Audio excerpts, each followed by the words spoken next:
Bon, ici, vous traitez donc toujours, je l'ai fait déjà 3 fois, hein. Bon, ici, vous saurez que si vous allez voir la forme 1, forme 2, je vous mettrai en lien, c'est AC plus BD. Voilà. Allez voir la forme 1, forme 2, et vous allez voir comment on trouve le AC plus BD. Voilà. Et alors ici, je vais quand même le multiplier parce que justement, il faut démontrer ceci. Z1 fois Z2, c'est A plus BJ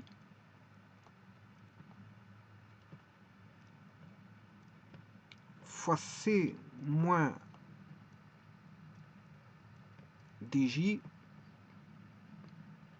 en module, ce qui fait AC plus BD. Mais pourquoi BD? Parce que c'est moins DJ fois plus BJ, ce qui fait moins DJ carré, moins BDJ carré, J carré valant moins 1, ce qui fait moins plus BD. Alors maintenant, je vais mettre les complexes, plus la partie imaginaire, je m'excuse, BCJ moins ADJ. Voilà le complexe. Je vais rechercher le module.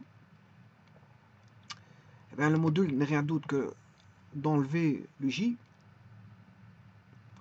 Voilà. De mettre des carrés, de prendre la racine carrée.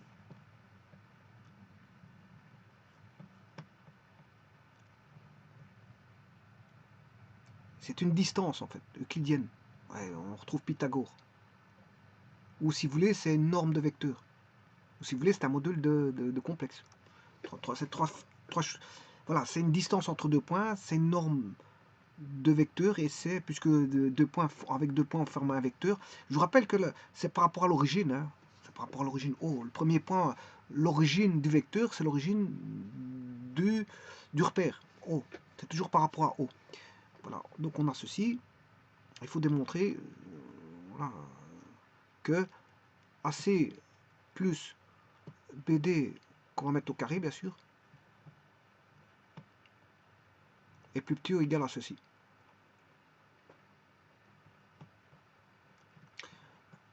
Voilà, donc là je vais mettre un carré au premier membre, au membre de droite.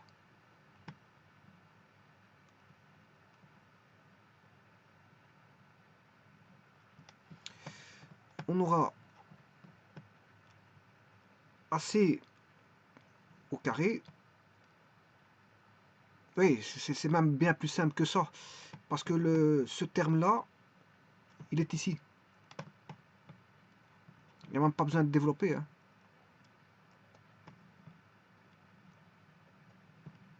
Ce terme-là, il est là. Donc, je vais ramener celui-ci dans le membre de gauche. Donc, je vais soustraire. On aura 0, parce que c'est de même. On aura deux opposés. On aura BC moins AD, ce qui est évident parce que on a un carré parfait. On a un carré ici, hein. Un carré c'est toujours positif. Donc c'est vrai. On a BC moins AD au carré qui est plus grand ou égal à 0. Toujours, c'est toujours vrai. Alors quand est-ce qu'il sera nul? Quand BC égale à D, c'est-à-dire voilà, quand le produit, on aura BC égale à D. C'est-à-dire quand on a le complexe Z1 est égal à A plus BJ, Z2 est égal à C plus DJ, mais quand on aura, il y aura égalité quand on aura B fois C est égal à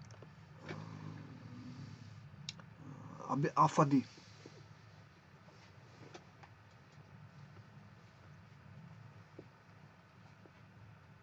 Là, le produit remarquable sera nul.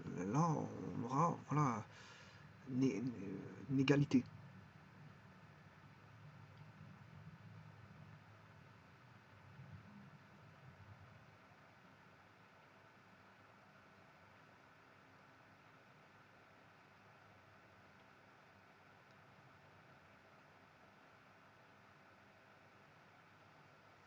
Voilà, je vous remercie.